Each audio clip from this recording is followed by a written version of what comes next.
L'UNICEF et le Japon ont procédé ce mercredi à la signature du lancement du projet Renforcer la résilience des populations dans les zones frontalières avec le Mali pendant le processus électoral et pour atténuer les conséquences éventuelles de la crise sahélienne. Compte rendu, Mariam Siré-Diallo, Abdoulaye Silla. Au siège de l'UNICEF, la cérémonie de la signature de lancement du projet a réuni plusieurs personnalités, notamment l'ambassadeur du Japon, le secrétaire général du ministère de la promotion féminine, de l'enfance et des personnes vulnérables. Pour une durée de 12 mois, ce projet va couvrir les préfectures de Sigiri, Mandiana et Dinguiraï.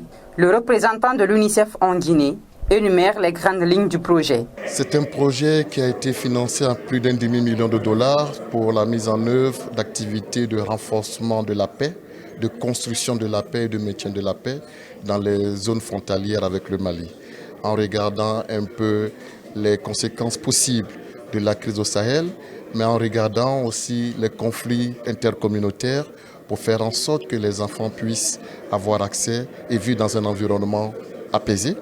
Et cela se fera à travers l'accès aux services sociaux de base de façon équitable, l'accès à la nutrition, l'accès à l'eau et l'accès à une éducation de qualité. Poursuivant son intervention, Félix Akebo donne les raisons sur les choix de ces zones frontalières. Mais dans les discussions, on a voulu commencer dans ces zones parce qu'il y a des conflits intercommunautaires déjà et nous voyons qu'il y a des flux migratoires de populations venant de divers horizons, y compris des populations venant de la Côte d'Ivoire et du Mali. Et donc, il fallait aller très vite sur des indicateurs sociaux de base qui sont très pauvres. L'ambassadeur du Japon en République de Guinée a quant à lui mis l'accent sur ses attentes vis-à-vis de ses partenaires dans le cadre de la mise en œuvre du projet.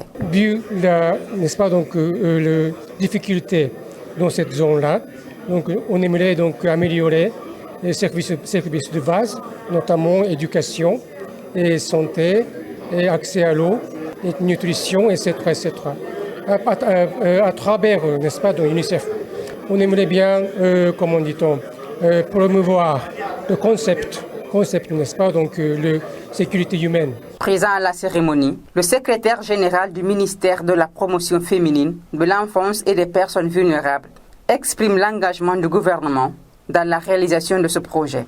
Ce projet qui apporte un souffle nouveau de financement dans notre domaine est aussi quelque chose qui est de très salutaire. C'est pour cela que le gouvernement, à travers notre ministère, prend l'engagement d'assurer le suivi avec les intentions et les indicateurs qui sont ciblés soient effectivement atteints. Félix Akebo réaffirme l'engagement de l'UNICEF en faveur de la protection et le bien-être des enfants en tout temps et en tout lieu. La cérémonie a été clôturée par une prise de photos de famille.